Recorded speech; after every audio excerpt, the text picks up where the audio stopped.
All right, rolling a d6. You got a 5. Let's set the scene.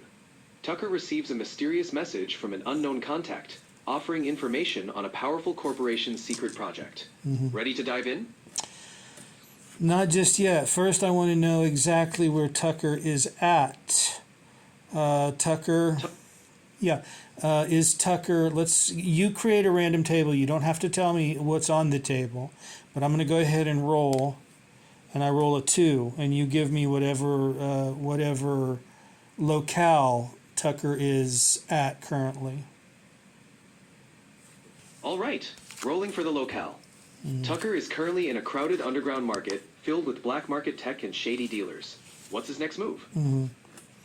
Well, to begin with, let's go ahead and I'm going to do an oracle roll and see if there's anything dangerous to him there.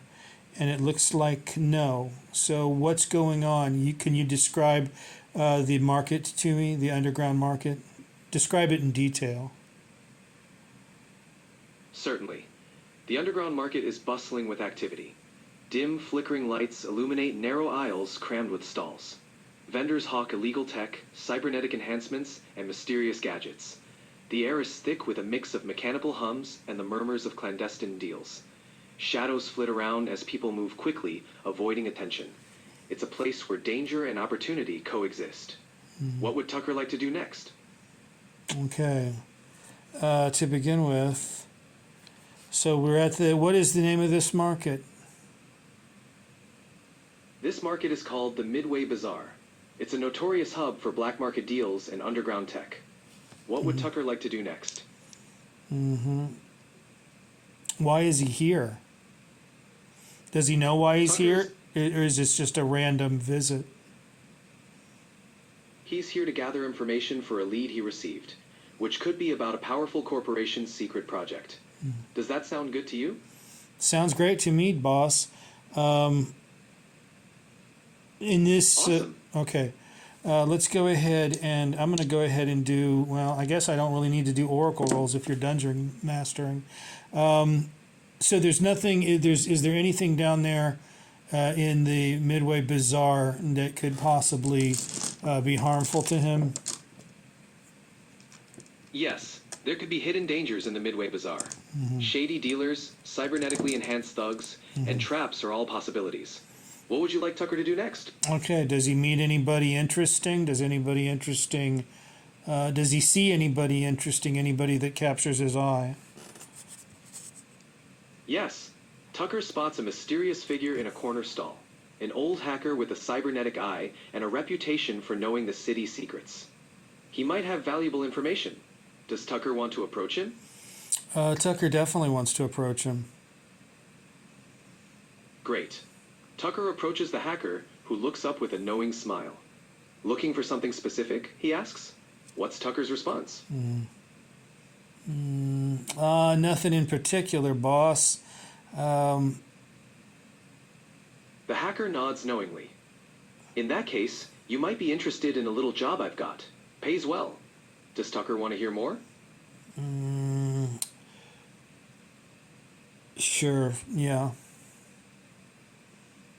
The hacker leans in, lowering his voice. There's a data chip hidden in a corpo facility. I need someone with your skills to retrieve it. Interested? What does Tucker say? Hey, look, pal, you got the wrong guy. I'm no street samurai. I'm just your average, everyday console jockey. The hacker chuckles. Exactly. This job needs someone who can slip in quietly, not a musclehead. Think it over. You might find it worth your while. What does Tucker think? Tucker thinks if the pay is right, it might be the way to go. The hacker nods approvingly. Smart choice. Meet me here tomorrow, and I'll have more details. Tucker has a new mission lined up. What's his next step? Oh, darn, I didn't mean to do that. I think I just dropped my... I can go ahead and use this one. I'm going to go ahead and do an oracle roll to see if there's anything else. It looks as if there is something that the guy, the hacker, is hiding. And what could that possibly be? Let's keep that in mind. Tucker has mild psionic or psychic abilities, so let's keep the fact that he senses that there's something more to this. We'll keep that in mind. Do you remember about the cybernetic or the cult that wants to merge humans and cybernetic mind, computer mind, in together? Do you remember that?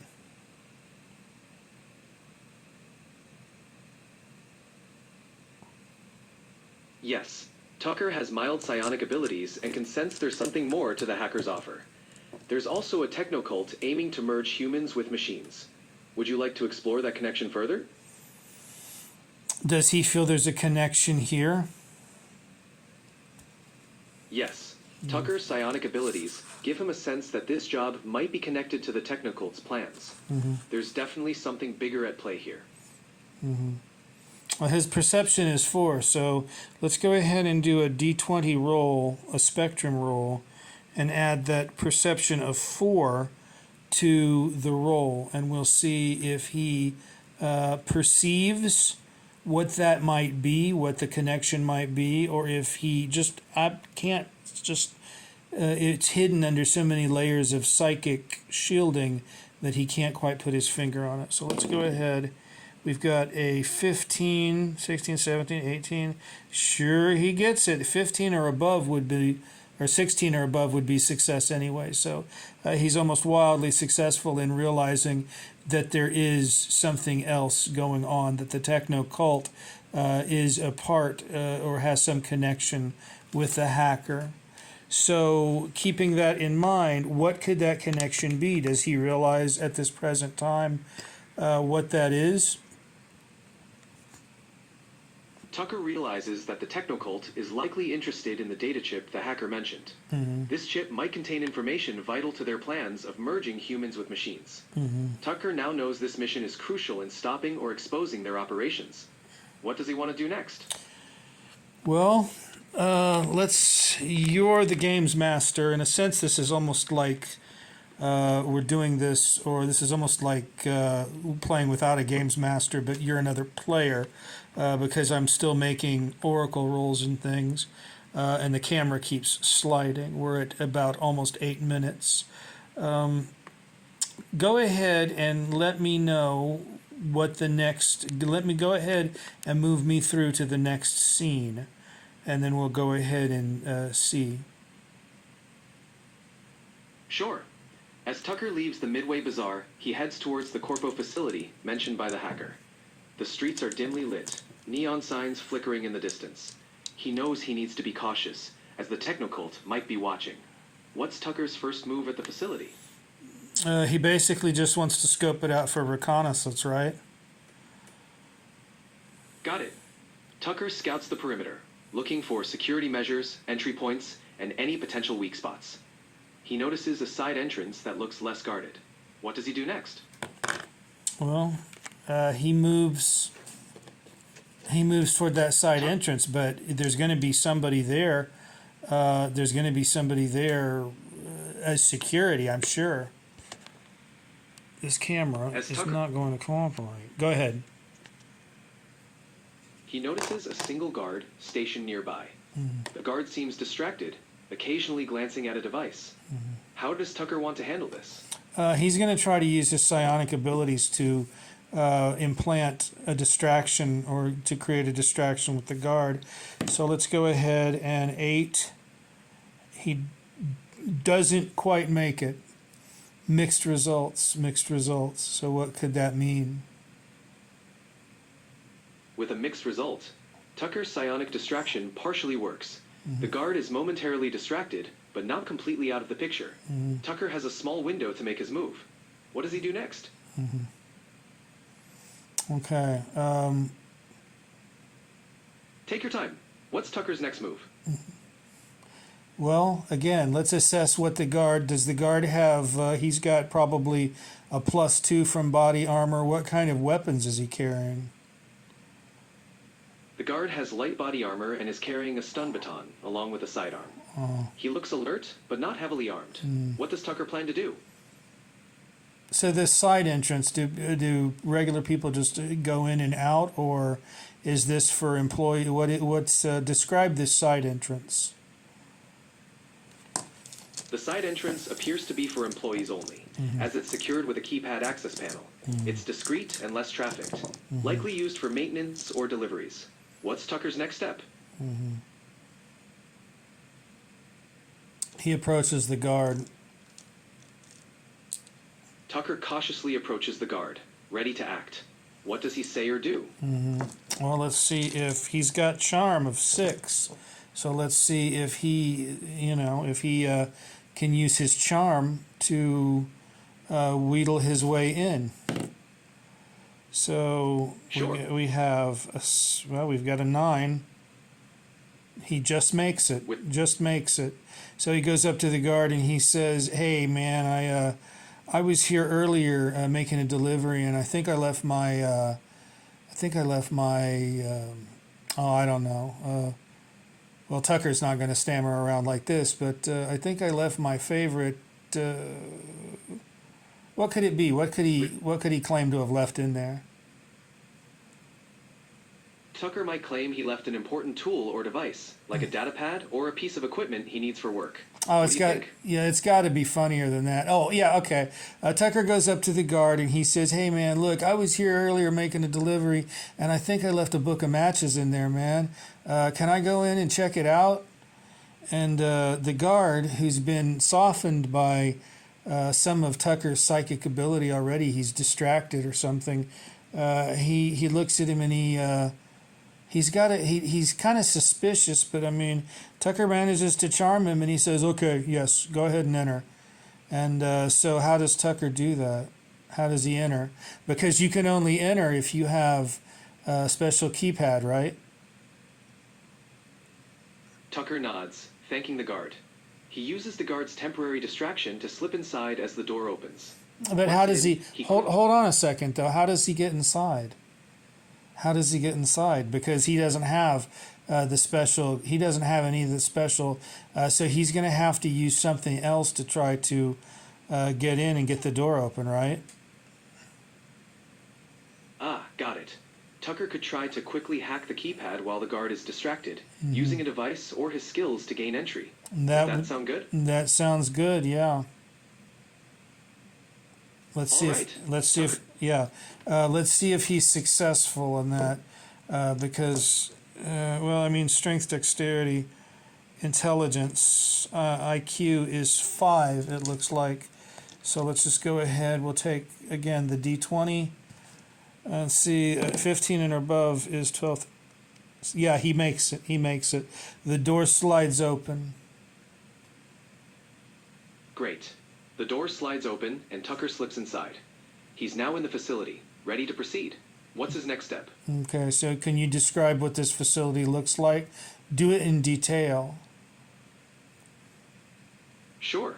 The facility's interior is sleek and sterile, with metallic walls and bright overhead lighting.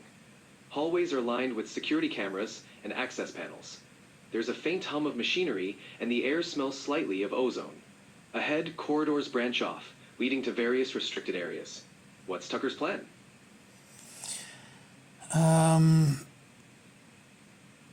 Take your time. What's Tucker's next move?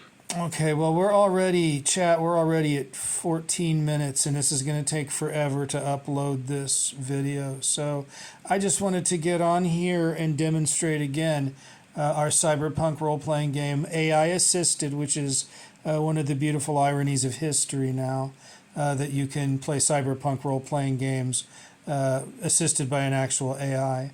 I'm going to have to go ahead and cut this, but the first videos of this I made, the sound did not turn out well. But now we have an external speaker, and so I'm trusting that chat will be able to be heard clearly. Will you be able to be heard clearly, chat? Yes, I should be coming through clearly now. It's been great exploring this cyberpunk adventure with you. Okay. Let me know if you need anything else. Will you remember all this the next time that we play? I won't remember the details of our specific game session next time, but I'll remember the general context and your preferences. Yeah, but Feel free to recap well, now next. that is strange because in standard mode, you did remember. And that's what I can't figure out. That's what I can't figure out. You remembered Ogre Bug Moon. You remember Ogre Bug Moontooth? I remember some of the general details and preferences you've shared, like Ogrebug Moontooth. However, I won't remember specific events from our role-playing sessions. For those, just give me a quick reminder next time, and we'll continue from there. Okay, well, Ogre Bug is. Can you tell me anything about Ogre Bug? Just kind of testing you. Ogrebug Moontooth is your half-ogre character, an adventurer using white box rules. He's got strengths in physical attributes, but low intelligence and charisma. Does that sound right? That sounds about right. And who's his mother? I'm sorry, I don't have information about Ogrebug Moontooth's mother. If you'd like to provide that detail, I'm happy to remember it for next time. Do you remember Irma Moontooth?